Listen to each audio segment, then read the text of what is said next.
hello सांग माने good evening eighty देखंतु आज गुटे नुआ रेसिपी आपण मानको शेयर करी भाबले तो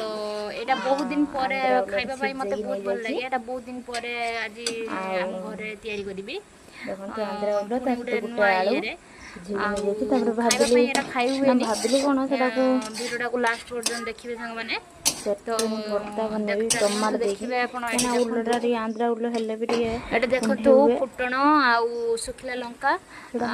देकी टमाटर देकी ताको पूरा टमाटर देकी पूरा ताको मसला कर देछि तापरे एठी हमर उल्लो आउ छोट गोटे आलू सिजेकी नै जाइछि आउ ता धरे पकेकी पूरा माने पूरा पूरा कसी देली कसी सारा पर से पूरा भर्ता टाइप रे गला देखन सामने